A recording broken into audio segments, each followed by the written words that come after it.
Būvējot māju, parasti ir mūžīgais strīds plastmasas vai koka logi.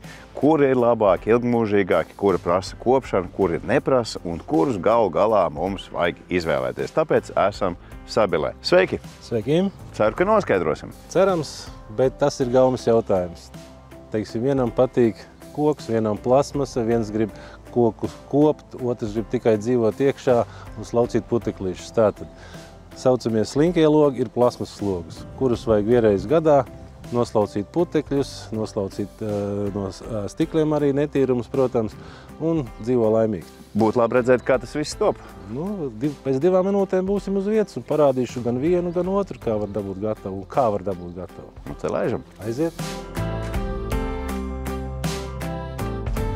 Esi atvedis man, lai parādītu, kā top koka logi. Tad stāsti nu. Tas jau ir sagatavotas salīmētas brusas, kuras mēs pēc tam pēc katra individuālā loga, teiksim, dalījuma, kur puišiem iedot lapa, kā ir jāsagarina koki, un tad viņi sāk savu darbību. Tātad šeit mēs ņemam šo jau salīmēto brusu, garinam vajadzīgā garinājumā, kas ir jau norādīts tehniskajā specifikācijā. Ejam uz nākošo daļu, kad, teiksim, ja mums ir sagarināts, kad pareizāk sakot apēvelēts, tad puiši pēc vajadzīgā garuma atkal piezāģē šeit.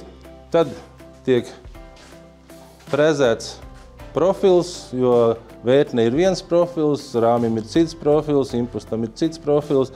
Šeit viņu apfrēzē. Tur notiek tapošanas operācija, tas nozīmē gala apstrādi. Teiksim. Uz šī aparāta tiek izīti gali. Teiksim, garenkokiem ir viens frēzējums, otriem kokiem otrs, tad tiek viņu saspiest kopā, līmēt tavā iekšā, tajā spīlēs salīmēts tiek. Un tad jau var teikt, mēs esam jau gandrīz pie gataviem logiem.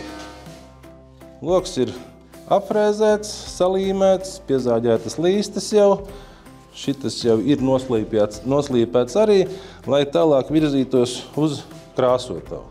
Tātad, lūk, šie logi tiek gatavoti mūsu galvaspilsētai, Rīgai, vecpilsētai, pareizāk, precīzāk sakot.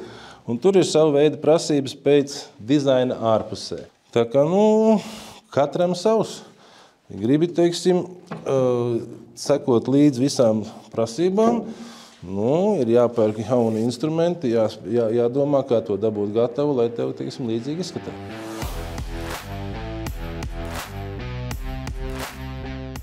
Šis jau ir gatavais. Šitais jau ir gatavais, atlicis ir pēc silikonēšanas nomazgāt stiklus un var braukt pie klienta.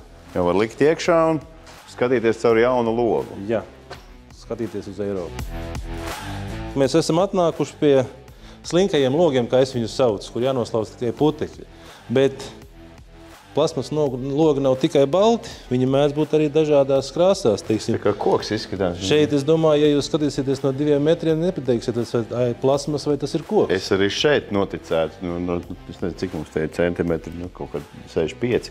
Arī šeit izskatās ļoti. Jo viņš nav tā kā plasmas. Jā, nav glucāms. Viņš ir tāds rauks. Ar faktūriņu, jā. Tā kā, lūk, bet šitas process tad izmaksātu jums apmēram uz pusi lētāk nekā koka logi.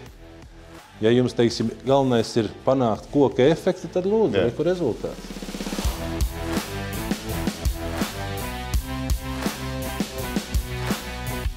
Kā man tikt pie saviem logiem? Kur man tos atrast? Mēģināt atrast mani vai manus kontaktus. Ja iespiedīsi meklēšanā sejā Kristaps logi, gan jau atradīsi kaut ko. Tad pie Kristapa. Tieši tā. Labi, paldies. Paldies.